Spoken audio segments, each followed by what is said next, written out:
Allô tout le monde et bienvenue dans ce nouvel épisode de Décoder l'astrologie. Petite intro rapide parce que j'ai déjà enregistré une introduction pour cet épisode de podcast. Vous allez l'entendre un peu plus tard, je vous fais une petite update de vie. Et entre le moment où j'ai enregistré l'épisode et aujourd'hui, quand je m'en allais le publier, j'ai réalisé que j'avais envie de vous faire une petite invitation.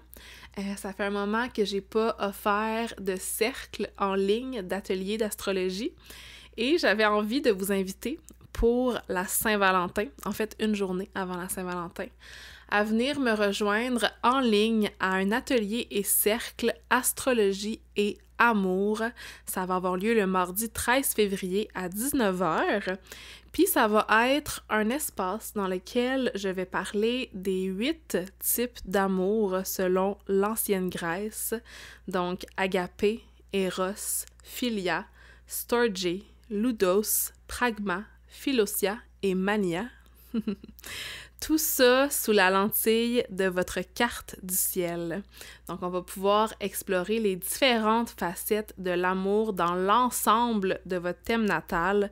On va aussi avoir un petit moment où je vais faire une introduction à la lecture d'une synastrie. Une synastrie, c'est l'idée de superposer 2 cartes du ciel, une par-dessus l'autre. J'avais enregistré un épisode de podcast avec Delphine à ce sujet, justement. Vous pouvez aller retourner dans le passé si vous voulez en savoir plus. Mais j'avais envie de guider un petit exercice d'analyse d'une des relations importantes dans vos vies, si ça vous dit. Et on va terminer ça par un moment de connexion ensemble, par un partage, un cercle de partage sur l'amour sous toutes ses formes. Hein, l'amour, c'est multiple. L'amour, ça se présente de différentes façons dans nos vies. Puis les anciens Grecs, puis si vous le saviez pas, les anciens Grecs c'est également la culture qui a donné naissance à l'astrologie telle qu'on la connaît aujourd'hui. Fait qu'il y a des liens directs à faire entre leur philosophie, leur vision de l'amour et notre carte du ciel. Donc, je suis vraiment excitée de vous offrir cet espace. Donc, toutes les informations pour réserver votre place vont être dans la barre d'infos de l'épisode. Les places sont limitées parce que j'aimerais garder ce cercle dans une certaine intimité, puis être certaine que chaque personne qui est présente ait le temps de partager.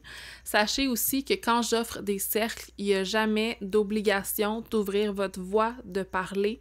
Vous pouvez être présente, recevoir, écouter les autres, et c'est assez. Donc voilà, j'espère que vous allez vous joindre à moi et je vous laisse avec le contenu de l'épisode d'aujourd'hui.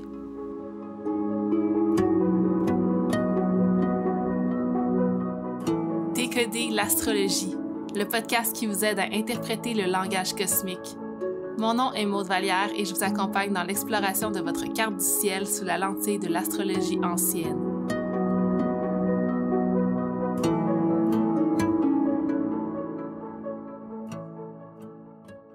Je suis vraiment heureuse de vous retrouver aujourd'hui pour un épisode solo. En fait, j'ai eu l'idée de lancer une nouvelle série sur le podcast. J'ai l'intention d'avoir des invités qui vont venir nous raconter leur histoire à travers des conversations d'humain à humain dans lesquelles on va avoir des réflexions sous la lentille des archétypes astrologiques, sous la lentille de la carte du ciel, des transits astrologiques. Et aujourd'hui, comme vous l'aurez vu dans le titre, c'est moi qui me prête au jeu pour ce tout premier épisode de la série Nos histoires astrologiques. Et c'est moi qui vais vous raconter mon histoire. Donc avant de vous parler un petit peu plus de la série, de mon intention, de mon histoire, j'avais envie de prendre le temps de vous donner des petites nouvelles de ce qui se passe au niveau de mon entreprise, de ma vie personnelle, de ce qui se passe dans mes offres en ce moment, parce que je reçois beaucoup la question pour les lectures de cartes du ciel. Certains d'entre vous le savent, j'ai récemment fermé mon calendrier de lecture de cartes du ciel, tout simplement parce que ça fait quelques mois que j'ai l'impression d'avoir frappé un mur au niveau de l'épuisement. Je ressens un grand besoin de ralentir, puis en même temps, j'ai des gros projets qui occupent beaucoup de mon emploi du temps, ce qui fait que j'ai plus l'espace pour prendre des rendez-vous clients. Donc, j'ai fermé mon calendrier de réservation. Sachez que j'ai une liste d'attente si jamais vous voulez vous inscrire pour être averti quand je vais le réouvrir. Puis je réalise que de ne pas faire de lecture de carte du ciel, ça me déconnecte un peu de ma pratique. Je m'ennuie d'explorer l'astrologie dans d'autres cartes du ciel que la mienne. Je m'ennuie de connecter avec ma communauté. Je m'ennuie de voir les archétypes à travers vos vies. Donc, j'ai eu l'idée d'ouvrir un nouvel espace pour explorer l'astrologie ensemble qui s'appelle l'espace miroir, qui est un espace virtuel très flowy dans lequel vous pouvez me poser vos questions, dans lesquelles vous pouvez échanger avec moi. Donc, je vous donne plus de détails. En fait, ça se présente sous forme de messages vocaux ou de messages textes, selon votre préférence, sur une application comme Telegram, Instagram, Messenger, selon votre choix. Et vous avez deux options, l'oracle ou l'odyssée. L'oracle comprend 1 à 2 questions ou situations de votre vie qu'on va venir éclaircir ensemble. Et l'Odyssée comprend un accompagnement d'1 mois avec moi. Donc, c'est comme l'idée d'avoir votre astrologue dans votre poche pour répondre à vos questions. On peut ensemble refléter sur votre quotidien, explorer ce qui se passe dans vos vies en lien avec les transits astrologiques. Vous pouvez me poser des questions sur votre carte du ciel. Vous pouvez me poser des questions sur les concepts astrologiques. Ça peut se présenter sous forme de mentorat aussi en même temps. Donc, il y a vraiment pas de questions niaiseuses, j'ai envie de dire. Vous pouvez me demander n'importe quoi. Je vous donne quelques exemples. Vous pouvez me demander d'interpréter votre placement de Chiron. Vous pouvez me demander « Ah, je sais pas qu'est-ce que ça veut dire, le carré Vénus-Mars que j'ai dans ma carte du ciel. Ah, en ce moment, je sais pas trop où me réorienter avec ma carrière. Qu'est-ce que tu as à me suggérer selon ma carte du ciel? » Je traverse une épreuve difficile, je traverse une rupture, est-ce qu'on peut en faire du sens à travers mes transits astrologiques? Donc c'est vraiment infini les possibilités. J'ai mis plein d'exemples d'ailleurs dans la page réservée à l'espace miroir sur mon site web, donc je vous invite à aller voir ça dans la barre d'infos de l'épisode. Tout va être là, puis si vous avez des questions, n'hésitez pas à m'écrire si vous n'êtes pas certaine si ça compte pour une question. Je suis sûre que oui, mais vous pouvez m'écrire sans problème. Puis j'ai déjà commencé à le faire, à explorer vos questions, à explorer vos cartes du ciel, puis je trouve ça tellement cool de pouvoir connecter avec vous à travers ma journée, puis vous accompagner de cette façon-là. Ça fait différent, puis ça fait beaucoup de sens pour moi en ce moment. Donc si vous avez envie de ça, tout va être dans la barre d'infos. Donc, si on se dirige vers cette nouvelle série, nos histoires dans l'astrologie, nos histoires sous la lentille de l'astrologie, mon intention pour cette nouvelle série, c'est vraiment d'emmener l'astrologie ailleurs que dans le mental, de l'emmener dans l'expérience plutôt que dans les faits. Je trouve que ça résonne beaucoup mon axe de nœud lunaire. J'ai mon nœud nord en Sagittaire. Sagittaire qui est un signe qui est beaucoup dans son expérience humaine. Et mon nœud sud en Gémeaux, signe qui est beaucoup dans les faits, l'apprentissage, le concret. Fait que j'ai vraiment envie qu'on aille ressentir l'astrologie à travers nos propres histoires, à travers ce qu'on va entendre, ce qu'on va raisonner avec dans les histoires des autres pour pouvoir en faire du sens, puis se sentir connecté à l'univers, se sentir connecté ensemble. Vous savez, j'en parle souvent, mais c'est vraiment mon pourquoi. C'est pour ça que je fais de l'astrologie, puis j'ai envie de le transmettre à travers cette série-là. C'est un espace que j'ai envie d'accueillir pour plus de vulnérabilité. Je pense qu'on est dans une période, dans une ère où on a besoin de plus de vulnérabilité dans le monde, plus de réciprocité, hein, cette idée-là de se voir dans le miroir de l'autre puis de réaliser qu'on n'est pas seul. Puis quand on y pense, la vulnérabilité, c'est la source de la réciprocité parce qu'on ne sera jamais réellement vu tant qu'on ne se permet pas d'être vulnérable. Puis il y a une phrase qui me parle beaucoup ces temps-ci, que j'ai lue à quelque part, c'était « To be seen is to be loved ».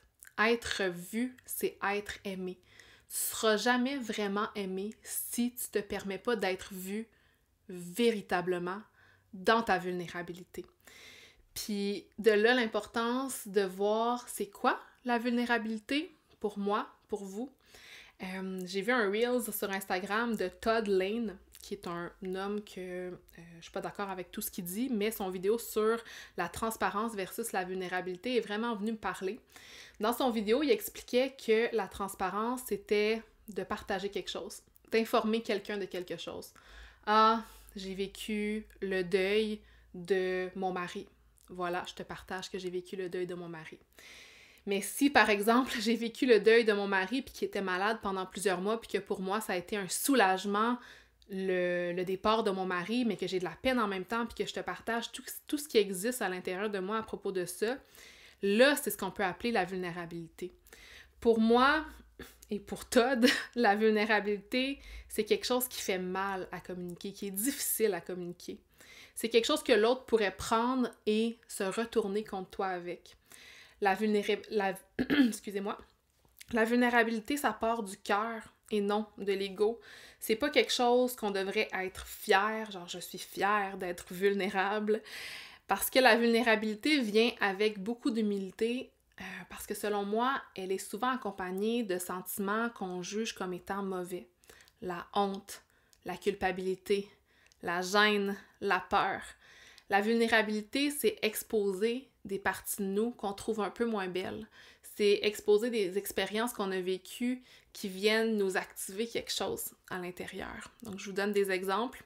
Mon exemple de personne qui perd un proche, mais qui est soulagée de terminer justement cette période de lourdeur sur ses épaules. Ça pourrait être l'exemple aussi de « Ok, je vis une rupture, mais ce que tu sais pas, c'est que je suis retournée voir mon ex après ma rupture, puis j'ai honte d'être retournée, tu sais. » Fait qu'il y a quelque chose qui est vraiment... qui vient chercher des parts deep à l'intérieur de nous à travers le partage de la vulnérabilité. Puis la question qu'on peut se poser pour savoir si on est vulnérable, c'est comment est-ce que ça me fait sentir de m'ouvrir à toi en ce moment? Est-ce que je me sens réellement vue pour ce que je vis? Ou je suis vue par ce que je veux que tu vois de moi, par le masque, par l'ego que je suis en train de te transmettre?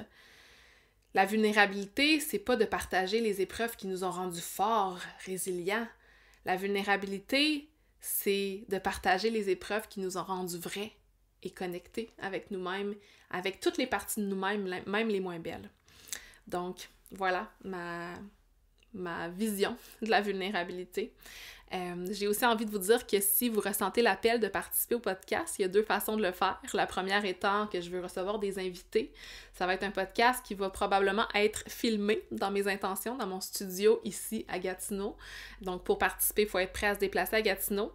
Si vous avez envie, vous pouvez m'écrire au astro@maudevalière.com en me racontant votre histoire, en me donnant vos informations de naissance ainsi que les dates importantes de votre histoire pour que je puisse la lire, plonger là-dedans, puis m'assurer aussi qu'on va avoir une belle variété sur le podcast. Donc, je garantis pas que chaque personne qui va m'écrire va venir sur le podcast. C'est pour ça que j'ai aussi envie de faire des épisodes solo dans lesquels je vais lire vos histoires et venir les interpréter à travers l'astrologie, peut-être pour les personnes qui sont moins confortables de venir partager avec leur voix pour que vous puissiez être entendus d'une certaine façon aussi. Fait que ces 2 options-là, écrivez-moi sur mon adresse courriel, je mets toutes les informations dans la barre d'infos. Puis précisez si vous voulez venir sur le podcast ou si vous souhaitez que je lise votre expérience. Alors voilà, à travers cette série-là, on va autant connecter avec notre carte du ciel natale, qu'on appelle souvent la promesse natale, qui représente un peu une vue d'ensemble de notre chemin de vie, de notre expérience humaine. On va aussi connecter avec les transits astrologiques, peut-être les progressions, les profections annuelles, donc différentes techniques d'analyse du temps, d'astrologie cyclique. Vous pouvez aller écouter mon épisode Astrologie cyclique si vous voulez mieux comprendre de quoi je parle.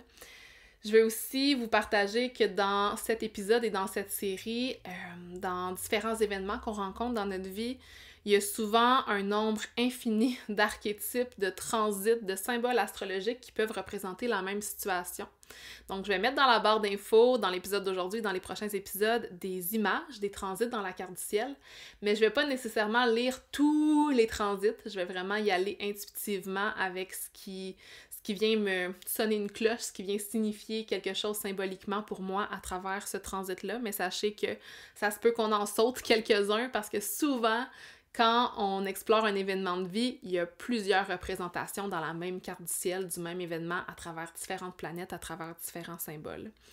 J'ai aussi l'intention de séparer les épisodes de podcast en chapitres qui vont être nommés selon le placement astrologique duquel on va parler ainsi que la thématique dans cette expérience humaine-là. Fait que vous pouvez aller voir dans la barre d'infos. Même chose pour les liens vers les images de la carte du ciel. Si vous êtes un peu plus visuel, je vais mettre ça accessible dans la barre d'infos du podcast. Alors voilà, on va être prêt à plonger dans mon histoire. Je vais me prendre une petite gorgée d'eau. Je fais plus de montage dans mes épisodes, fait que c'est ça qui arrive. Petite gorgée d'eau en plein milieu d'épisode. Mon histoire, c'est une histoire de 10 ans de violence conjugale. Je trouve ça spécial. Mon Dieu, je m'en viens déjà émotive. Parce que je vous ai posé la question sur Instagram, j'ai mis le choix de 4 expériences de vie que j'aurais pu partager sur le podcast. Donc, le décès de mon grand-papa dans un incendie, les 10 ans de la relation de violence conjugale, le fait d'avoir tout quitté à 16 ans. Et c'était quoi l'autre déjà? J'ai oublié. Ah oui, ma blessure de la voix et de la confiance en soi. Puis je vous ai demandé de voter, puis évidemment, celle pour laquelle vous avez voté, c'est celle qui me rend le plus vulnérable, qui est plus difficile pour moi à enregistrer, mais en même temps, je sens qu'il y a une reprise de pouvoir dans ce désir-là de partager mon expérience. Puis je trouve ça spécial parce qu'aujourd'hui, pendant que j'enregistre, c'est la pleine lune en Lion. Puis souvent, quand on a une pleine lune, c'est une énergie de complétion, une énergie de mise en lumière de quelque chose. Puis j'ai ma lune natale, moi, en Lion, fait que c'est mon retour lunaire en même temps. J'ai aussi Mercure en Lion, fait que ça active mon Mercure natal qui raconte sa propre histoire, ça fait très Mercure en Lion. Et j'ai mon Chiron Chiron en Lion, donc qui parle de mes blessures. Bref, c'est vraiment très symbolique. Vous allez le voir aussi à travers les transits que je vais vous partager. Donc, trigger warning pour les gens pour qui la violence, c'est difficile à entendre. Je vous demanderai de quitter l'épisode ou de vous écouter tout au long de l'épisode.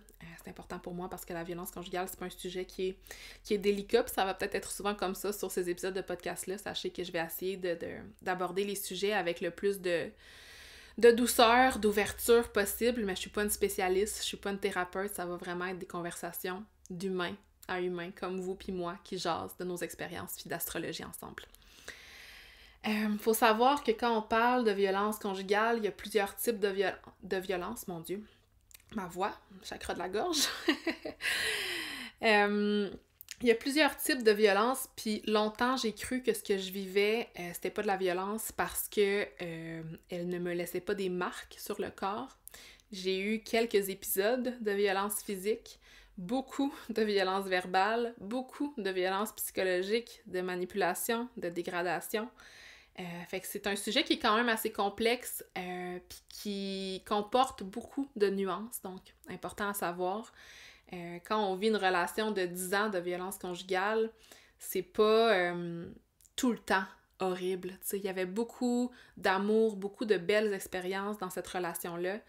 Puis la violence est souvent très subtile dans le sens qu'elle est entourée de love bombing, tu sais, cette idée-là de recevoir des bombes d'amour, plein d'amour. Fait qu'autant on peut vivre un grand moment de violence, autant après on peut vivre un grand moment de quelque chose qui semble être de l'amour, puis que ce soit tellement confusant comme expérience. Donc celles qui vont m'écouter, ceux et celles qui vont m'écouter, puis qui l'auront déjà vécu pourront comprendre, mais il y a beaucoup de nuances à ça, puis je tenais à le préciser, tu sais, puis comme je vous dis, c'est une histoire qui est vraiment vulnérable pour moi à partager. Pourquoi?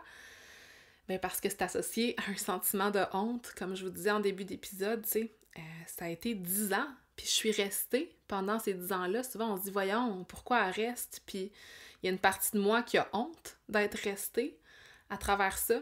Je ressens aussi un sentiment de peur qu'il y ait des répercussions suite à l'ouverture de ma voix. J'ai vécu beaucoup de harcèlement dans les années qui ont suivi cette histoire-là, puis je suis tannée de ça, je suis tannée de garder le silence pour me protéger, tu sais. J'ai confiance que maintenant j'ai le pouvoir puis que je suis bien entourée pour répondre à ces situations-là. Fait que bref. C'est aussi vulnérable parce que c'est un peu comme une ouverture sur ma façon d'être en relation. Il y a des choses que je partage pas nécessairement sur le podcast habituellement, qui sont un peu plus intimes, des patterns de dépendance affective, des trucs comme ça qui sont un peu plus gênants à partager. Fait que voilà. Juste de nommer que c'est vulnérable pour moi, ça me fait déjà un peu plus de bien. Puis c'est aussi vulnérable parce que je n'aime pas toujours la personne que j'ai été à travers ça, dans le sens que j'ai commis moi aussi des erreurs desquelles je suis pas fière, qui montrent peut-être des parties de moi que j'aime un peu moins. Puis pour moi, le fait d'ouvrir ma voix puis de les partager, c'est un peu comme un symbole d'autocompassion aujourd'hui. Donc, si on plonge dans mon histoire, j'ai rencontré cette personne qu'on va nommer pour les besoins de la cause aujourd'hui Steven. J'ai rencontré Steven quand j'avais 15 ans sur Internet, sur Skyrock, Skyblog, s'il y en a d'entre vous qui sont de ma génération puis qui se souviennent de ça. Puis c'est une relation qui a été mais c'était mon premier amour en fait. Ça a été la relation avec qui j'ai appris c'était quoi l'amour, avec qui j'ai appris à aimer. Ça fait partie de toute mon adolescence, de toute ma vie de jeune adulte, donc de 15 ans jusqu'à 26 ans. Puis, ouais, fait que ça a été une très grosse partie de ma vie. Comment ça s'est passé? C'est qu'on s'est rencontrés sur Internet en 2007. Et quelques mois après, il est venu me visiter en Abitibi. Donc, Steven habitait dans le coin de Montréal. Moi, j'habitais en Abitibi à environ 7-8 heures de route. Fait qu'il est venu me visiter pour une première fois. Ensuite, je suis allée le visiter chez lui dans le coin de Montréal. Et après seulement 2 rencontres, il est venu déménager chez moi, en Abitibi, chez mes parents. Mes parents avaient été vraiment open, vraiment cool. Quoi qu'avec le temps, ils ont fini par regretter. Mais oui, il est venu vivre chez moi pendant 1 an pour ma dernière année de secondaire. Mon secondaire 5, on l'a passé ensemble. Fait qu'on est passé de premier chum, amour à distance, à on habite ensemble. Puis après le secondaire, en fait, j'ai quitté ma famille, mes amis, tout ce que je connaissais pour venir vivre avec lui dans le coin de Montréal et débuter ma vie de jeune adulte dans un certain chaos.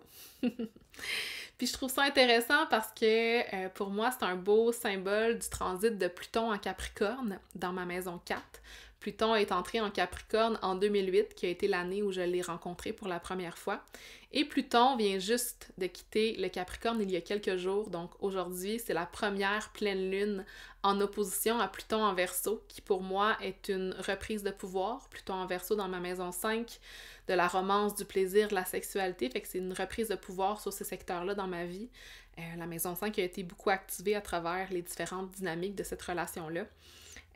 Puis le transit de Pluton en Capricorne depuis 2008 dans ma maison 4, pour moi, vient activer mes placements natals, donc mon Uranus et mon Neptune en Capricorne. Si vous êtes né dans la même génération que moi, vous avez aussi peut-être Uranus, Neptune en Capricorne.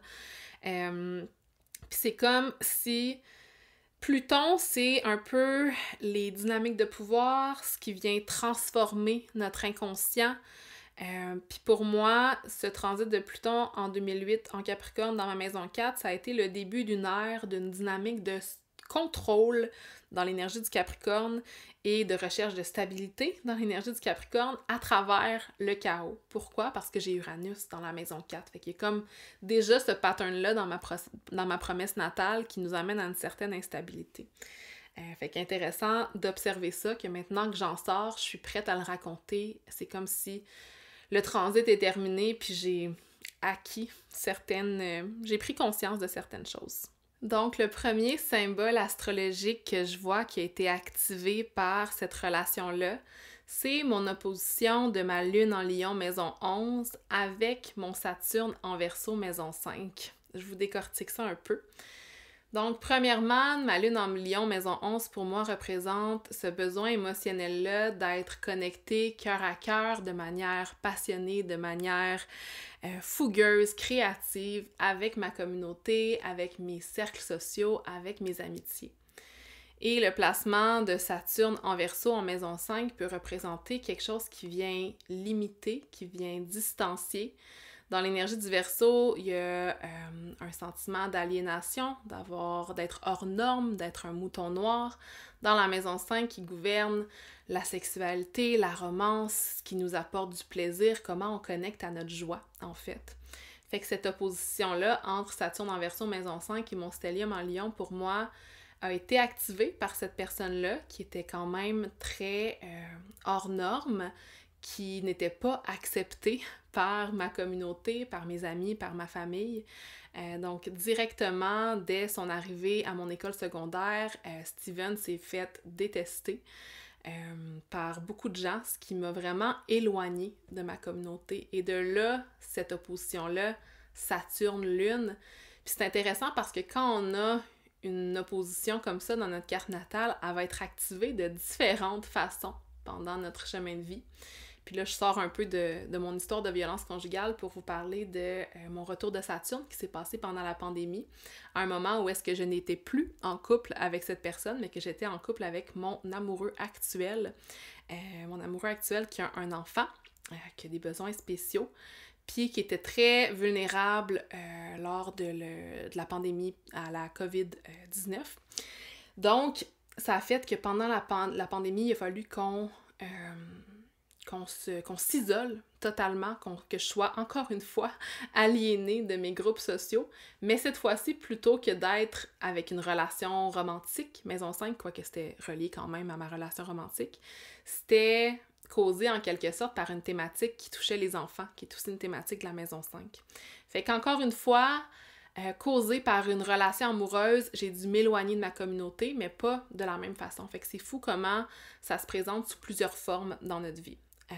Donc voilà, pour l'opposition Lune-Saturne, Maison 11, Maison 5, c'est un peu comme ça que ça peut se présenter. Si on continue d'explorer ma carte natale, il y a différents placements qui viennent me refléter cette expérience de vie-là. Le premier étant mon maître d'ascendant, donc moi je suis ascendant Balance, gouverné par Vénus, et mon Vénus est placé en Vierge. C'est donc Vénus en Vierge qui gouverne ma vie, gouverne la direction de ma vie, puis Vénus représente aussi l'amour, les relations, notre façon d'aimer, d'être aimé, peut-être les partenaires qu'on va rencontrer dans notre vie. Puis Vénus en Vierge, c'est Vénus qui est en chute, donc Vénus qui est inconfortable. Donc déjà là, d'avoir eu des relations amoureuses difficiles, ça reflète bien l'inconfort de Vénus. Puis en plus de ça, Vénus est dans la maison 12 dans ma carte du ciel, qui est une maison qui peut être parfois difficile, qui nous parle d'auto-sabotage, de souffrance, de solitude, d'aliénation, de se distancier de la société, de solitude, j'ai déjà dit solitude, désolée, d'invisible, d'être caché, puis je fais vraiment beaucoup de liens à travers cette relation-là. Donc, premièrement, Vénus en Vierge, il y a vraiment cette idée de voir le potentiel des autres et d'être en service, d'être en dévotion envers l'autre. J'ai l'impression que ça a été ça pendant toutes ces années, d'avoir l'espoir qu'il devienne meilleur parce qu'il y avait quand même un grand potentiel comme personne. De là, c'est présenté le syndrome de la sauveuse, celle qui croit qui peut changer, tu sais, qui a envie de le sauver, de le sortir de sa misère. Vénus en Vierge peut aussi parler d'un sens critique, d'une tendance à la suranalyse. Puis je trouve ça intéressant parce que à travers cette relation-là, à plusieurs moments, j'ai critiqué beaucoup de comportements, puis je me faisais toujours un peu gaslighter en réponse, comme tu t'inventes des histoires, oh my god, tu te soucies tellement de détails pas importants, tu te souviens de trucs qu'on s'en fout, blablabla, fait que je me suis fait vraiment comme, c'est ça, je me suis fait faire croire que tout ce que je disais, c'était être over the top, puis une des raisons pour lesquelles j'ai été capable de sortir de cette relation-là, ça a été évidemment mon processus de cheminement personnel, mais un éveil spirituel qui a été ancré dans ma connexion avec l'astrologie. C'est en fait quand j'ai commencé à connecter avec l'astrologie plus profondément que j'ai vécu mon éveil spirituel, que j'ai repris mon pouvoir pour être capable de quitter cette relation. Je vous en parle un petit peu plus en détail plus tard, mais je trouve ça quand même intéressant parce que c'est à partir de ce moment-là que j'ai commencé à aimer ces parties-là de moi, le côté dans la suranalyse, le côté dans un sens critique, qui m'avait tellement été reproché dans les dernières années. Fait que c'est déjà un beau message. Puis je pense que Vénus en Vierge peut aussi représenter une tendance à l'hypervigilance en relation. Puis je dis pas que c'est un placement qui va faire ça automatiquement, que c'est aussi influencé par mes expériences de vie. Mais quand on vit avec quelqu'un qui est instable, qui peut être violent, c'est comme si on observe ses moindres faits et gestes en détail parce qu'on a peur pour notre sécurité, puis on devient vraiment dans une énergie d'hypervigilance. Fait que pour moi, c'est une activation de ce placement-là aussi. Puis c'est intéressant parce qu'aujourd'hui, dans ma relation qui est tellement saine, je suis encore hyper vigilante parce que j'ai l'impression qu'il me reste des blessures, des traumas par rapport à ça, tu sais. Aussitôt que je vois que mon chum sourit pas, est un petit peu plus neutre, je suis comme « T'es-tu correct? Ça va-tu? » Genre « Ça va-tu? » Parce que je le savais que aussitôt que Steven changeait de tempérament, aussitôt qu'il était un peu fâché, ben il y avait un risque de de violence verbale, il y avait un risque de grosse chicane, il y avait un risque qui me tombe dessus. Fait que c'est de vivre sa vie en hyper-vigilance, un peu comme un enfant qui a été élevé par des parents qui criaient beaucoup, tu sais. Parfois, il y a comme... On essaie de prévoir, tu sais. On observe notre environnement vraiment en détail. Ça fait très vierge comme énergie.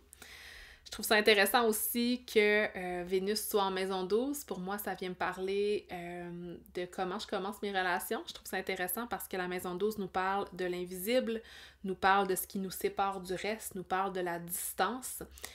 Puis cette idée-là de tomber en amour dans l'invisible, c'est un pattern qui revient souvent dans ma vie. Donc de commencer à échanger avec quelqu'un que j'ai rencontré sur le web, quelqu'un que j'ai jamais vu en vrai, puis tomber en amour avec cette personne-là avant même de l'avoir rencontré. C'est ce qui est arrivé avec Steven. L'amour à distance aussi, Vénus en maison 12, avec être éloigné de l'être aimé, fait qu'on a eu une période d'amour à distance à travers ça. Je l'ai vécu à travers d'autres relations aussi. L'amour qui nous fait sentir aliénés, l'amour qui nous fait sentir séparés du reste du monde, l'amour qui est interdit, hein, parce qu'il y a beaucoup de personnes qui approuvaient pas cette relation-là, fait que quand je suis retournée avec, parce qu'on s'est laissé puis on est retourné ensemble, il y a eu un moment où est-ce que ça a été fait en secret, parce que j'avais pas envie que les gens me jugent, tu sais, fait qu'il y avait vraiment cette idée-là de secret puis d'interdit avec mon Vénus dans la maison 12.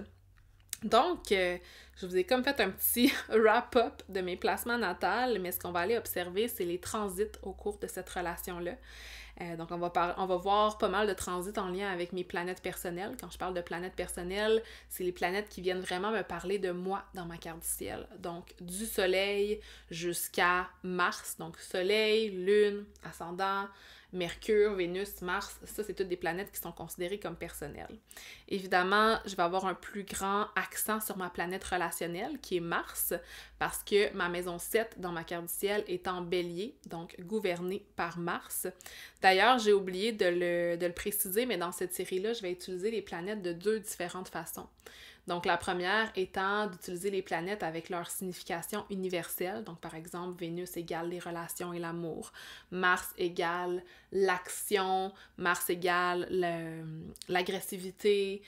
Saturne égale les limites, etc., etc. Donc, ça, c'est d'utiliser la signification universelle des planètes. Puis sinon, c'est possible d'utiliser les planètes comme étant gouvernants d'un secteur de notre vie. Si vous n'avez pas écouté mon épisode sur les systèmes de maîtrise, je vous le recommande pour mieux comprendre ce concept.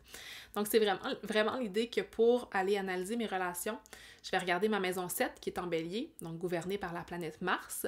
Et c'est donc Mars dans ma carte du ciel et Mars en transit qui va venir me parler de ce qui se passe au niveau de mes relations. Puis ça, je peux faire ça avec chacune des sphères de ma vie dans ma carte du ciel. Donc, on va parler de Mars, qui est ma planète relationnelle. On va parler des transits aussi de Saturne. De 1, parce que Saturne gouverne ma maison 4, qui est ma maison du foyer, de la famille, puis j'ai vécu avec cette personne-là pendant les 10 ans qu'on a été ensemble. Puis qui gouverne aussi ma maison 5, qui parle de ma sexualité, de ma créativité, de mes relations romantiques, de mon plaisir. Fait qu'il y a quand même des liens avec Saturne aussi. Puis en astrologie traditionnelle, Mars et Saturne, c'est ce qu'on appelle les planètes maléfiques. Donc c'est vraiment les planètes qui viennent créer des épreuves dans nos vies, qui viennent nous offrir certains défis. Saturne gouverne aussi notre processus de maturation. J'en parle dans mon atelier qui est disponible sur mon site web, les cycles de Saturne. Saturne, au moment de notre naissance, après ça, il continue de faire le tour de notre carte du ciel, puis quand il revient au moment exact où il se trouvait à notre naissance, c'est notre retour de Saturne. Mais avant de vivre un retour de Saturne, quand on a environ 30 ans, j'en parle, j'ai un épisode de podcast d'ailleurs sur Saturne, je pense que c'est l'épisode numéro 4 si vous voulez l'écouter. Mais pour ce qui est du processus de maturation puis du cycle de Saturne, j'en parle vraiment en profondeur, puis il y a un exercice pour le faire avec moi dans l'atelier qui est dispo sur mon site web. Puis c'est cette idée-là qu'à travers le temps, on va avoir Saturne qui va faire des aspects à lui-même. Fait qu'on va avoir Saturne qui forme un sextile à lui-même, Saturne qui forme un carré à lui-même, Saturne qui forme une opposition à lui-même. Quand je dis lui-même, c'est son placement natal dans notre carte du ciel de naissance. Fait que Saturne, ce cycle-là de Saturne vient gouverner notre processus de maturation, puis en ayant commencé cette relation-là quand j'avais 15 ans, mais cette personne-là a vraiment fait partie de ce processus-là dans ma vie, puis on peut vraiment avoir des liens avec les différentes positions de Saturne, surtout en sachant que le point de départ de mon Saturne, c'est dans ma maison 5, des relations romantiques, de la sexualité, du plaisir, de l'amour, etc. On va aussi aujourd'hui, dans l'épisode, observer différentes cartes du ciel de moments importants de notre relation. Celui de notre premier contact, donc la première fois qu'on s'est parlé, la première fois qu'on a eu un dialogue. Celui de ma première rencontre qui vient un peu ancrer dans le temps le karma de cette relation-là. On va aussi parler du transit de quand Steven est entré en prison. Parce que oui, j'ai été en couple avec un homme en prison. Je suis même allée le visiter en prison. On va aussi regarder les transits d'une des plus grosses chicanes qu'on a eues, dans laquelle il y a eu de la violence physique, puis qui a vraiment été un élément déclencheur à notre séparation, qui a vraiment fait réaliser que, OK, là, c'en est assez, puis à partir de ce moment-là, ça a été un point de non-retour. Et finalement, la carte de la libération qui a été notre rupture. Fait que je vous donne toutes les images de ça dans la barre d'infos de l'épisode si vous voulez suivre, puis je vais mettre aussi des timestamps pour chaque événement. Et avant qu'on commence, je vais prendre ma petite gorgée d'eau.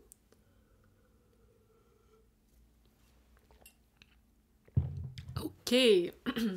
Désolée pour ça, on est prêt. Donc, notre première conversation qui a eu lieu en 2007. Je regarde la carte du ciel en même temps que vous. C'est intéressant, la première chose que j'ai vue, c'est que Vénus était à 3 degrés de la Balance dans ma maison 1 et mon Vénus natale est à 24 degrés de la Vierge dans la maison 12. Donc, je venais tout juste de vivre mon retour de Vénus. Puis je trouve ça intéressant parce qu'au moment où j'ai commencé à lui parler, je venais juste de terminer une genre d'amourette qui venait de se finir, puis j'ai commencé à y jaser un peu en mode, tu sais, on le sait quand on est ado, là, on est un peu immature, là, mais en mode un peu revanche de cette amourette-là. Fait que c'est comme si un retour de Vénus, ça représente un nouveau cycle au niveau relationnel, fait que ça a été ça à ce moment-là. Je trouve que le fait que Vénus ait été aussi en balance sur mon ascendant, ça a été une activation de l'archétype de la balance à travers notre conversation. Celle qui veut plaire à l'autre, celle qui s'oublie pour l'autre, ce qui fait vraiment partie de mon identité, des choses sur lesquelles je suis venue apprendre dans cette vie-ci, puis que je suis venue justement intégrer. Mais à ce moment-là, ça a été l'activation de peut-être les parts d'ombre de cet archétype-là. Fait très intéressant si on parle de Saturne, qui est une planète maléfique. J'avais Saturne à ce moment-là sur mon soleil en Vierge, donc Saturne à 7 degrés et le soleil à 4 degrés.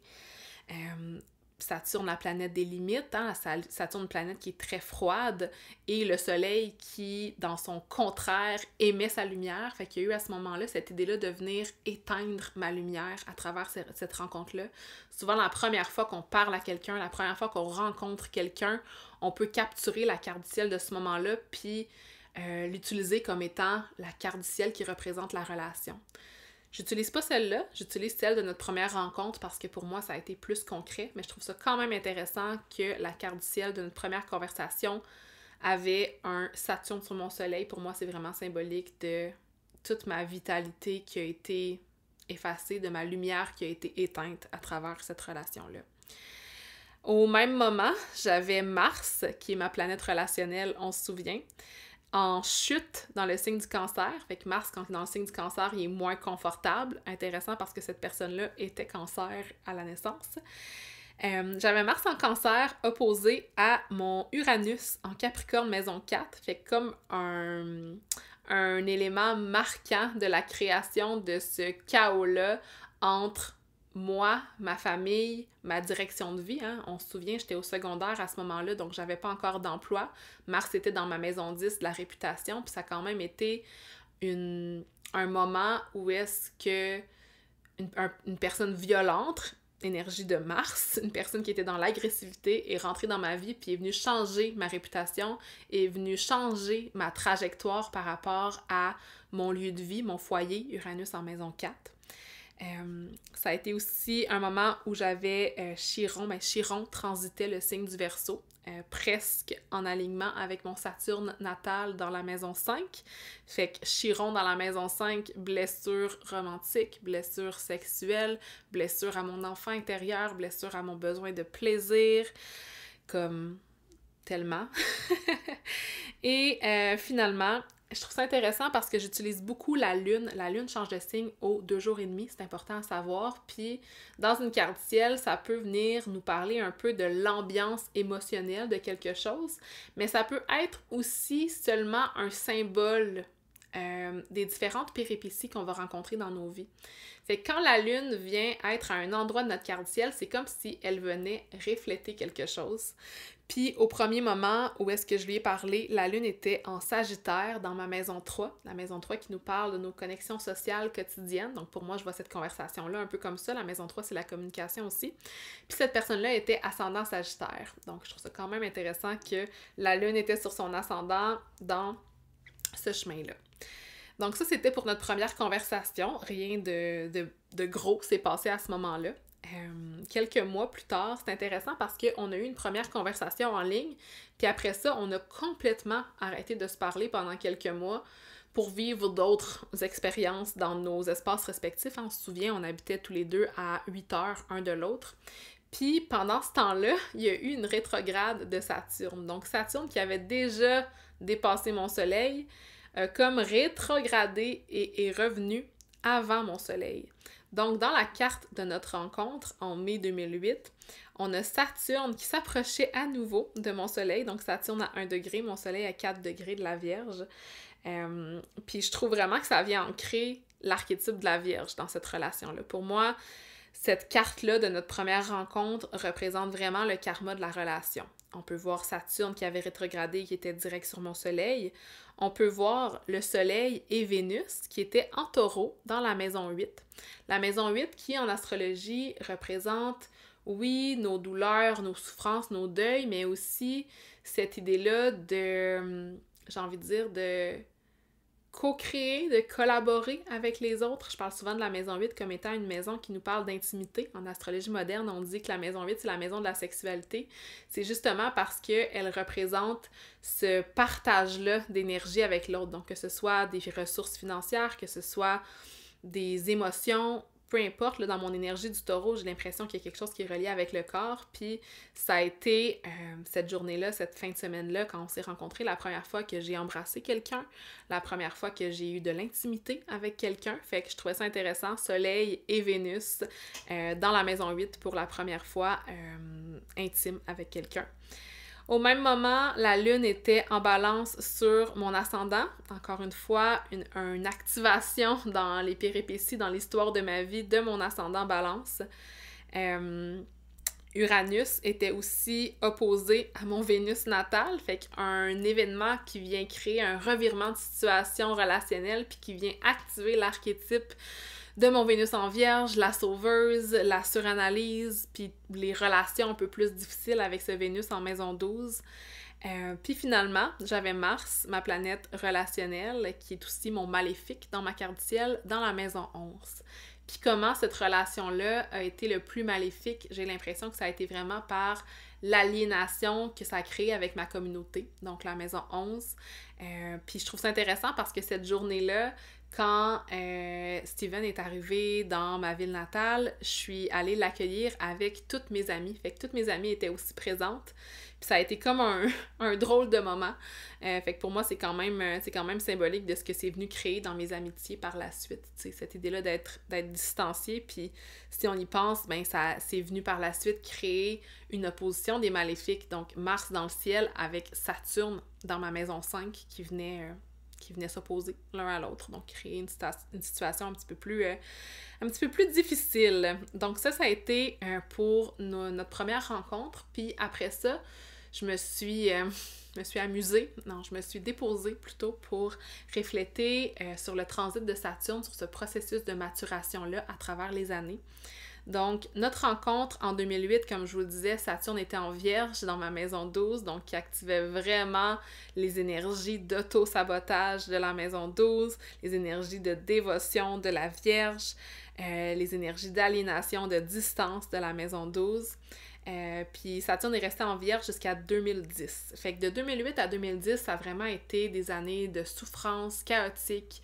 Je me souviens de soirées où est-ce que je me faisais crier après, que je me faisais traiter de tous les noms, de conne, de bitch, de stupide. Il m'a déjà dit que j'étais pas fourrable. Tu sais, tellement de choses qui ont été dites qui m'ont diminué mon estime personnelle, tu sais, puis je trouve ça intéressant parce qu'en ayant Vénus, en ayant mon soleil à cet endroit-là, en ayant Jupiter à cet endroit-là, c'est comme si toute cette énergie-là d'amour de soi, d'expansion, de mise en lumière, c'est comme ça est venue à être réduite, est venue à être éliminée, limitée avec l'énergie de Saturne qui transitait à cet endroit-là. En mai 2010, c'est intéressant, là, un moment qui est un peu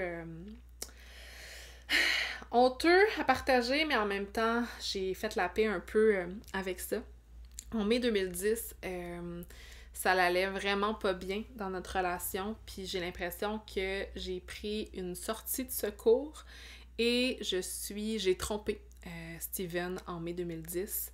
Je suis allée rencontrer un autre homme. Puis je trouve ça intéressant parce que à ce moment-là, tu sais, Saturne qui était sur mon soleil à 4 degrés de la Vierge avait avancé et était environ rendu vers la fin du signe de la Vierge sur mon Vénus natale. Fait que c'est comme si je suis sortie des structures de souffrance dans lesquelles je vivais en ayant une relation secrète, activation de Vénus en maison 12. Fait qu'à ce moment-là, ça crée évidemment un bris dans la relation. On s'est éloigné pendant quelques temps. Je suis retournée vivre chez mes parents en Abitibi.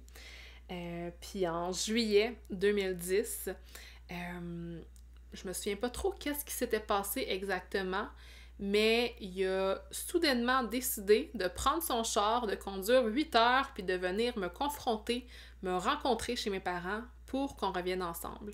À ce moment-là, il y a vraiment eu une grosse chicane entre Steven puis mon père. Ça a été vraiment intense comme moment, puis j'ai pris la décision de le suivre et de retourner avec lui.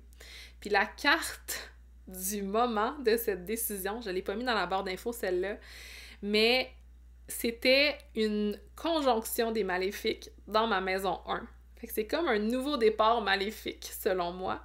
On avait Mars et Saturne en conjonction exacte à 0 degré de la balance. Le degré 0 en astrologie porte vraiment cette idée-là de départ, d'initiation, de comme il y a quelque chose qui émerge. Puis à ce moment-là, ça a été lui qui a réémergé dans ma vie, puis moi qui l'ai suivi en bonne ascendant balance, qui veut plaire, puis qui se choisit pas en priorité, qui est plus dans une énergie de comme « Ah, j'aime l'amour, je suis dépendante affective, j'ai envie d'être en relation, je vais m'en aller avec toi. » Puis tu sais, j'ai l'air de vraiment me juger, mais honnêtement, je savais pas à ce moment-là, tu sais. Je savais pas. Fait que j'envoie plein d'amour à la mode de 2010. Je trouve ça intéressant si on poursuit le transit de Saturne. Un peu plus tard, en janvier 2011, j'ai vécu un événement qui a été vraiment difficile. J'ai perdu mon grand-papa et... Mon Dieu, je m'en viens émotive, désolée. Et la maison dans laquelle j'ai grandi, qui était celle de mes grands-parents, celle où est-ce que j'ai vécu toute mon enfance au complet, dans un incendie qui a brûlé toute la maison et que mon grand-père est parti avec elle. Puis au même moment, j'ai vécu une rupture, notre première rupture importante à moi puis Steven. Puis je me souviens avoir été aux funérailles de mon grand-père toute seule, avoir passé la journée à pleurer, à voir ma grand-mère qui avait plus rien, qui avait même plus son dentier, même plus ses lunettes, elle avait tout perdu dans l'incendie. Puis moi qui texte mon ex, parce que c'était mon point de repère à ce moment-là, tu sais, pour du soutien, pour y partager ce que je vivais, puis lui de me répondre « Va te suicider pour rejoindre ton grand-père. » Ça a été un moment qui a été vraiment marquant dans ma vie. Puis je pense que c'est le moment qui me fait le plus regretter d'être retournée avec cette abominable personne. Comment j'ai fait pour retourner dans cette relation-là, en tout cas. Vous voyez, j'ai encore des choses qui sont pas totalement guéries par rapport à ça.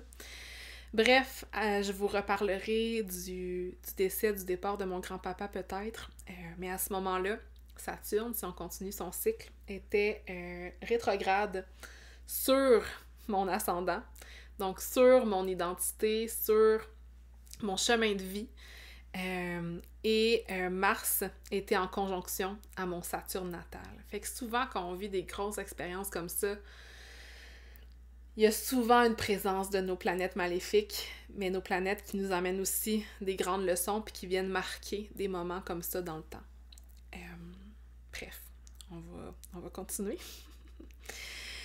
Donc, de 2010 à 2012, Saturne était en balance. Ça a été le moment où je l'ai quitté, puis on n'a pas été ensemble pendant environ 2 ans. Je trouve ça intéressant parce que Saturne en balance, c'est Saturne qui est exalté. Saturne dans ma maison 1, c'est Saturne qui redéfinit mon identité en étant seule. Ce qui est une belle leçon de vie pour un ascendant balance qui est dans la dépendance affective. Ça a été un moment où est-ce que j'ai eu d'autres relations aussi. Puis c'est intéressant parce qu'à travers tout ça, on avait aussi Uranus qui traversait le Bélier dans ma maison 7. Puis Uranus en Bélier, maison 7, pour moi, c'est vraiment les relations chaotiques, rapide dans l'énergie du Bélier, l'impulsivité, la colère dans les relations. Fait que je trouve ça intéressant d'observer que notre relation s'est passée pendant que Uranus était en Bélier aussi. Donc, pendant tout le transit de Saturne en balance exalté, Saturne était bien, Saturne m'aidait à me reconnecter à mon identité. À travers ces années-là où on n'a pas été ensemble, j'étais quand même encore très attachée à notre histoire d'amour parce que ce qui arrive souvent dans une relation toxique, quand on apprend l'amour si jeune de cette façon-là, c'est qu'on a l'impression que l'amour, c'est des up and down. C'est la haine vers des overdoses d'amour, vers la haine, vers des overdoses d'amour. Mais tout ça, c'est vraiment une illusion. Fait que ça fait que quand, par la suite, on a des relations saines, on a l'impression qu'ils sont plates. On a l'impression qu'il manque quelque chose. Je me souviens d'être avec plusieurs gars pendant ce temps-là, pendant ces années-là, des gars qui étaient super gentils, que j'ai moi-même blessé, tu sais. Puis à chaque fois, j'étais comme, je les aimerais jamais autant que Steven, parce qu'il m'emmenait pas cette fougue-là, tu sais. Puis maintenant, je le réalise que c'était juste mon corps, mon être qui s'était habitué à la toxicité, tu sais. Donc, quand Saturne a quitté la balance, puis c'est intéressant de noter que quand Saturne est en balance, il était en trigone avec mon Saturne en Verseau. Donc, Saturne balance, signe d'air, mon Saturne en Verseau, signe d'air.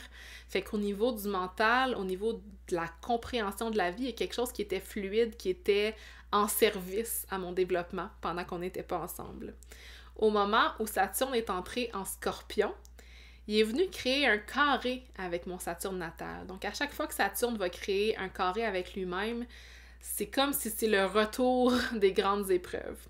Puis Saturne en Scorpion voulait me faire aller dans ma souffrance, j'imagine, dans ma maison 2, qui venait activer toutes mes dynamiques d'estime personnelle, de comment je me valorise, de comment je valorise les choses dans ma vie. Mon Pluton est aussi dans la maison 2, fait qu'éventuellement, pendant le transit de Saturne en Scorpion de 2013 à 2015, il y a eu l'activation d'une conjonction entre Saturne et mon Pluton, encore à mon Saturne natal, comme je vous dis. Fait que pour moi, octobre 2013, ça a été le moment où on est revenus ensemble après 2 ans à ne pas avoir été ensemble. J'étais dans une soirée dans un bar avec mon chum du moment, qu'on va appeler Kevin. Fait que j'étais avec mon chum du moment, Kevin, dans un bar et j'ai vu Steven se présenter. Puis quand je l'ai vu, mon cœur a fait un boom immense. Je suis allée lui parler, on s'est fait un câlin, puis j'ai ressenti comme si j'avais retrouvé ma twin flame, retrouvé la flamme. Mais je pense que maintenant que j'ai réfléchi, ces papillons-là que je ressentais, puis ce feu-là que je ressentais, c'était comme un red flag, tu sais, de genre, va-t'en pas là. Mais il y a quelque chose à ce moment-là que je pense que j'avais peut-être pas compris. Donc, en ayant ressenti ces sentiments-là, le soir même, j'ai laissé mon ex, Kevin. J'adore les noms que j'ai choisis. Et je suis retournée avec Steven. Fait que, en 2 temps, 3 mouvements, qui est quelque chose que je regrette évidemment aujourd'hui, qui n'était pas une décision intelligente, mais j'imagine que ça avait des leçons à m'apprendre. Donc, Saturne en Scorpion, on commence notre relation, j'avais l'impression qu'il avait changé, le phénix qui renaît de ses cendres, tout était beau, au début on était comme sur une petite lune de miel, jusqu'à temps que j'apprenne que pendant qu'on n'était pas ensemble, il y avait eu une altercation avec quelqu'un, puis il s'était battu jusqu'à casser la mâchoire d'une personne. C'était pas longtemps après notre séparation, je pense qu'il y a eu une période difficile parce qu'évidemment, quand une personne toxique s'attache à une personne super gentille, comme moi, petit ascendant balance qui fait tout pour toi, ben c'est difficile de la quitter puis on devient un peu obsessif. Il était très obsessif envers moi pendant les périodes qu'on n'était pas ensemble, même jusqu'à récemment. Donc, il est allé en cours pour recevoir justement son verdict par rapport à cette bataille-là qui s'était passée. Et on l'a envoyé en prison. Je vais vous en parler un petit peu plus dans quelques instants. Fait que nos années 2015 à 2017, le début de cette relation-là, ça nous a permis de vivre différentes expériences. Il y a eu beaucoup d'épreuves, beaucoup de up and down. Ça a été très chaotique. J'ai l'impression de m'avoir perdu moi-même. Jusqu'à temps que Saturne arrive en Capricorne dans ma maison 4 en 2018. Je vous en reparle. Pour l'instant, j'avais envie d'aller regarder avec vous la carte du ciel du moment où est-ce qu'on a reçu le verdict qui rentrait en prison au moment même. Qui a été un moment difficile parce qu'on venait tout juste de revenir ensemble à ce moment-là. Fait que pour moi, c'était comme, OK, mon chum, je viens juste de retrouver mon amour éternel et il s'en va en prison. Donc, ce qu'on peut voir dans le transit de cette journée-là, c'était une pleine lune en cancer. Comme je vous disais tantôt, cette personne-là a son soleil en cancer, fait que c'est quand même intéressant si on l'observe dans l'angle de sa vie. Le cancer, pour moi, c'est dans ma maison 10, dans ma carte du ciel. C'est une pleine lune qui venait activer ma maison 4 et 10, donc mon foyer, ma stabilité, ma sécurité et ma réputation, parce que j'étais maintenant la blonde d'un gars qui est en prison. Donc, ça change un peu ma vibe globale. Je trouve ça quand même intéressant. À ce moment-là, on avait aussi Mars, maléfique, qui était exactement sur mon ascendant. Exactement. Qui était à 3 degrés de mon ascendant. On avait Saturne, qui était à 21 degrés, alors que mon Pluton natal est à 20 degrés du Scorpion. Fait que Saturne exactement sur mon Pluton. On avait Vénus qui était rétrograde, hein, fait que cette idée-là d'aller vers l'arrière dans nos relations amoureuses. Vénus rétrograde dans ma maison 4, donc en Capricorne, qui venait changer un peu mes structures de vie. On avait aussi Lilith qui était avec ma lune, avec la lune dans la maison 10, donc Lilith en cancer, lune en cancer dans la maison 10. Je trouve ça intéressant parce que Lilith, pour moi, c'est un symbole d'incarner quelque chose qui est différent. Fait que quand on a Lilith qui traverse notre maison 10, c'est comme si, dans notre réputation, on partage quelque chose qui n'est pas accepté par la société. Puis tu sais, d'être la blonde d'un gars en prison, en tout cas. Il y a vraiment quelque chose de réputation qui était activé avec ça. On avait aussi Uranus sur mon descendant, donc qui vient faire un choc, créer quelque chose au niveau de mes relations. Fait qu'il y a plein de choses dans cette carte-là qui sont pas totalement claires dans l'interprétation, mais qui viennent activer des petites cloches maléfiques de cette journée-là. Puis je trouve ça intéressant aussi de l'observer dans ma carte du ciel natale, tu sais, juste en ayant mon soleil en Vierge maison 12, mon Jupiter en Vierge maison 12, mon Vénus en Vierge maison 12, puis anciennement en astrologie traditionnelle, la maison 12 est associée à tous ces endroits de réclusion, incluant les hôpitaux psychiatriques, la prison, des trucs comme ça. Fait que avoir un Vénus en maison 12 puis avoir daté un gars en prison, c'est un beau symbole. Pas si beau que ça. La prochaine carte d'un événement important de cette relation-là que j'avais envie de regarder avec vous, c'est la carte d'une soirée, la carte d'un soir de Noël. Pour terminer l'histoire de la prison, là, j'ai pas regardé tous les transits de ça en profondeur, mais il restait environ, il était censé faire 9 mois. Il a fait le 1/3. Je suis allée témoigner devant les juges, je suis allée le visiter à la prison de Bordeaux à Montréal, à une autre prison aussi. On se parlait à travers le mur, comme dans les films. C'était quand même intense comme moment. On se parlait aussi au téléphone. Puis éventuellement, ben, il est sorti. Puis c'est comme si... ouais, tout a changé à partir de ce moment-là. Fait que bref, un soir de Noël, après quelques années de relation, c'était l'année juste avant que je termine cette relation-là, on était avec sa famille chez moi dans un appartement. On jouait à des jeux de société pour Noël. Puis une fois que sa famille est partie, il avait vraiment envie qu'on aille voir ses amis. Puis moi, à ce moment-là, je filais pas trop, j'étais peut-être dans mes lunes, je me souviens pas pourquoi. J'étais pas une full fan de ses amis, ça me tentait pas d'aller chez ses amis. Fait qu'il m'a forcé, obstiné pour que j'aille chez ses amis. Mais tout le long, pendant qu'on était en voiture, j'étais comme pas nécessairement de bonne humeur parce que j'avais accepté, contre mon gré, d'aller voir ses amis, puis il est devenu vraiment fâché que j'aille cette attitude-là, fait qu'il s'est mis à conduire ultra dangereusement. J'ai crié d'arrêter, je me tenais sur le bord, j'ai même ouvert la porte, je me suis quasiment pitchée en bas, c'était vraiment très dangereux. Puis ça c'est arrivé très souvent pendant notre relation. Beaucoup de la violence que j'ai vécue, ça a été de me faire peur en voiture. Fait que maintenant, quand je suis en voiture, je suis vraiment peureuse, j'ai des réactions, je suis comme... Je me souviens, à chaque fois que je rentrais dans une voiture avec lui puis qu'il se passait quelque chose, je me disais tout le temps, plus jamais je vais dans un char avec lui. Mais j'y retournais tout le temps, tu sais. J'aurais pu mourir, là. En tout cas, de repenser à ça, ça me fait capoter.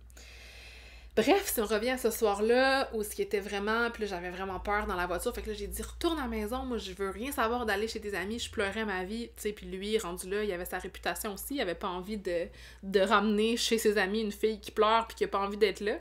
Fait qu'on est retourné à la maison, puis quand on marchait pour aller vers notre porte, c'était l'hiver, il m'a pogné, puis il m'a poussé par terre, et je suis tombée sur la glace, sur le sol, je me suis fait mal au bras. Comme je vous dis, dans cette relation-là, j'ai jamais eu de bleu ou de trucs comme ça, mais ça a été un des moments qui a été le plus marquant. Je me souviens qu'il m'avait fait la même chose, me pousser à terre devant tous ses amis au bar quand j'étais plus jeune aussi, fait que c'était tout le temps des moments comme ça de comme violence vraiment intense. Même qu'une fois, il était fâché après moi, fait qu'il avait lancé une chaise, puis il avait cassé la jambe de notre chat. Genre, tu sais, quand tu casses la jambe de ton chat. My God. Fait que la carte de ce soir-là, quand on est revenu à la maison, parce qu'après ça, il m'a poussé par terre, puis je suis comme restée là, lui est rentré, il est allé en haut, puis je voulais vraiment pas aller le voir parce que j'avais peur que ça soit encore plus violent. Fait que ce que j'ai fait, c'est que j'ai marché jusque chez sa mère, parce qu'on se souvient, hein, moi j'ai déménagé à l'autre bout du monde, ma famille est pas proche de moi, j'avais pas d'amis ben à ce moment-là. Fait que j'étais allée voir sa mère, puis tout ce que sa mère a fait, c'est me convaincre de retourner avec son fils, évidemment. Fait que quand on regarde la carte du ciel, je trouve ça vraiment intéressant parce que pour moi, ce moment-là, ça a été l'élément déclencheur, tu sais. J'étais chez sa mère le soir à pleurer parce qu'il avait été violent, à me dire qu'est-ce que je crisse, désolée pour les mots, dans cette relation-là, tu sais. Ça a été comme un moment très initiatique où est-ce que j'ai enfin compris, puis que toute l'année suivante, je me demandais comment je sors de cette relation. Comment je sors de cette relation de manière sécuritaire. Puis le 25 décembre 2017, qui était ce moment-là, on avait Saturne et Vénus à 0 degré exactement de ma maison 4 en Capricorne, donc qui allait rejoindre aussi Pluton qui était là, Lilith qui était là, le Soleil qui était là.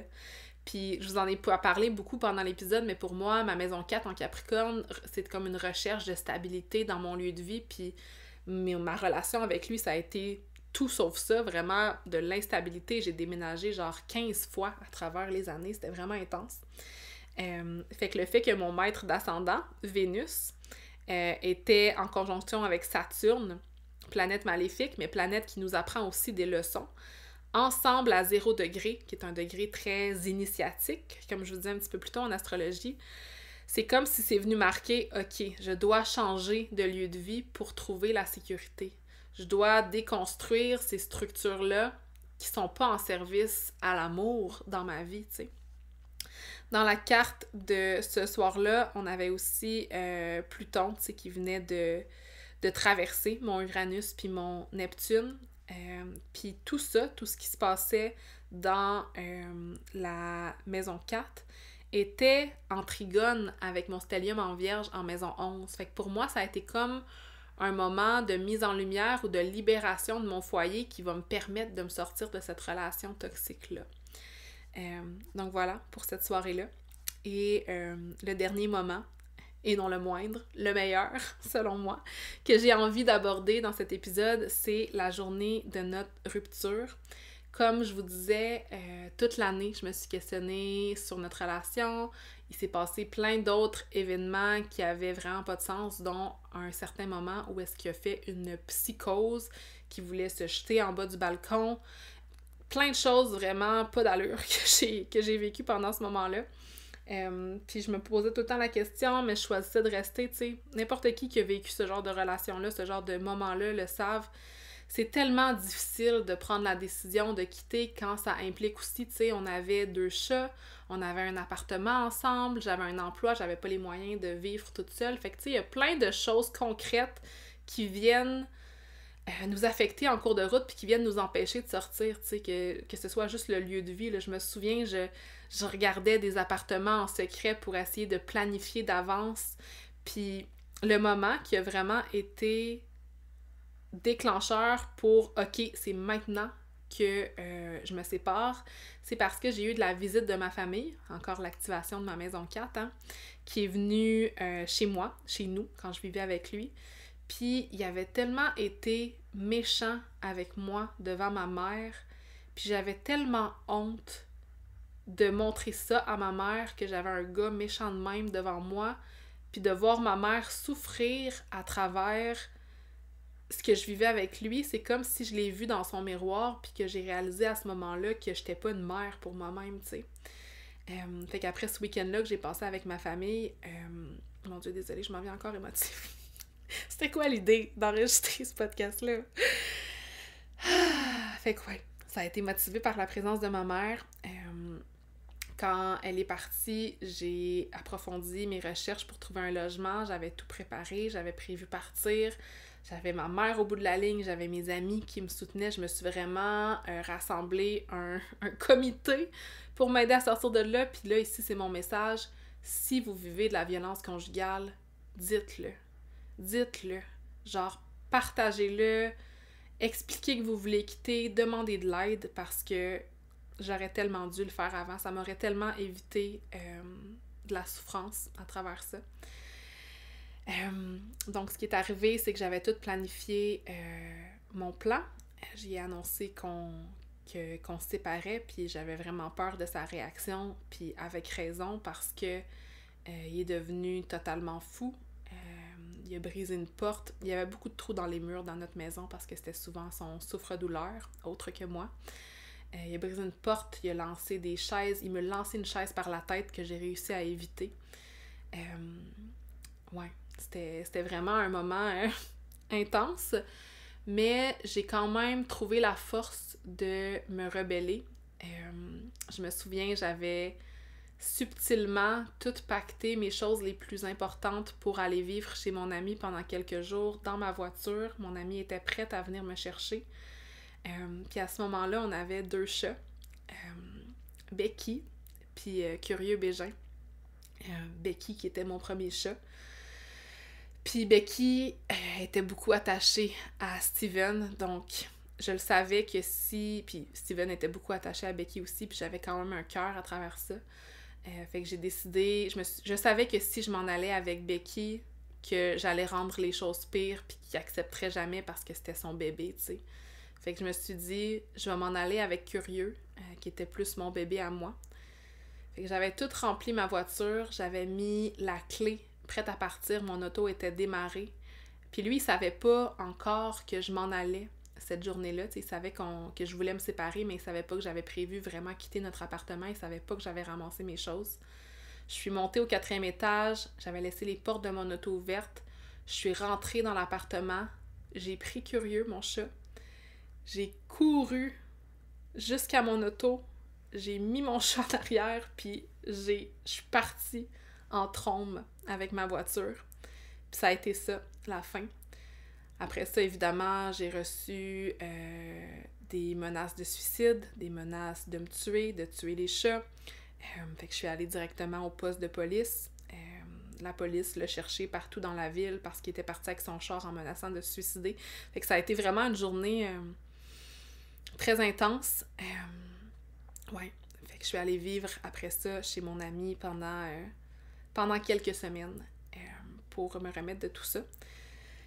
Si on regarde mon Dieu, je vois la carte puis je me sens émotive. Si on regarde la carte de cette journée-là, de notre rupture, je trouve ça intéressant. On avait Mars en Verseau, conjoint à mon Saturne natal, encore une fois une conjonction des maléfiques, qui pour moi représente cette violence-là que j'ai vécue dans ma relation romantique, maison 5, Mars, maison 5, les chaises que j'ai reçues, l'intensité que j'ai rencontrée à travers cette épreuve-là. Ça n'a pas été facile de quitter.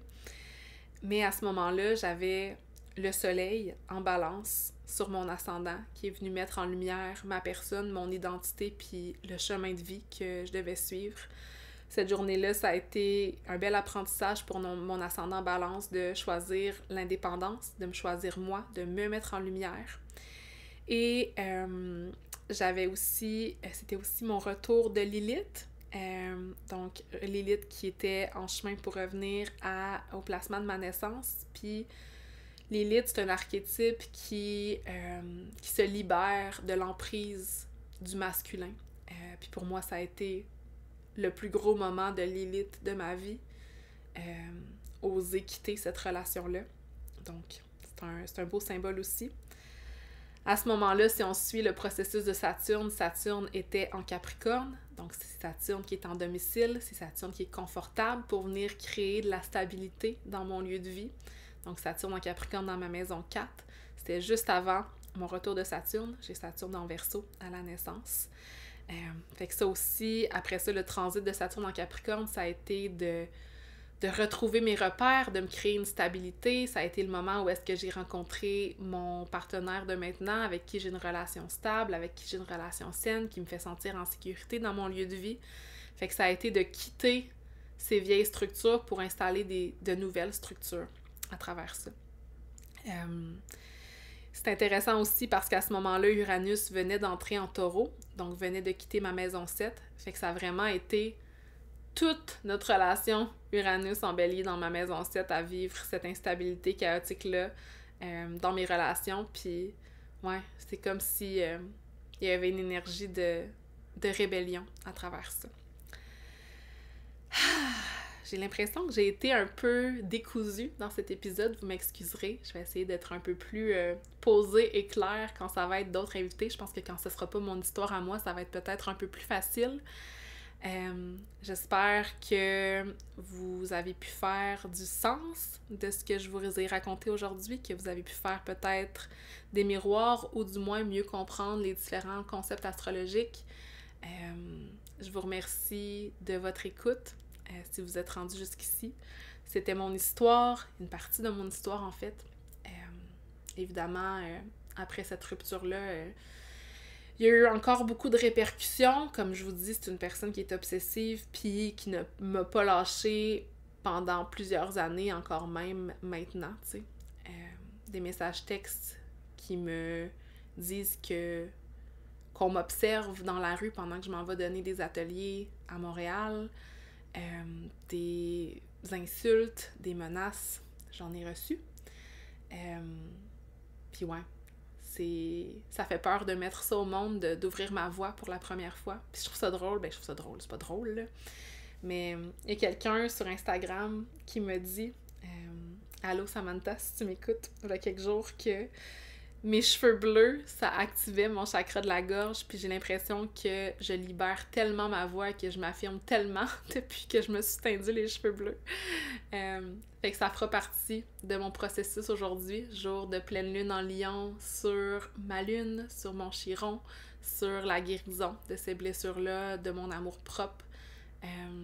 Ouais, je vous remercie d'avoir été à l'écoute et je vous reviens bientôt avec d'autres épisodes, mon histoire et l'astrologie.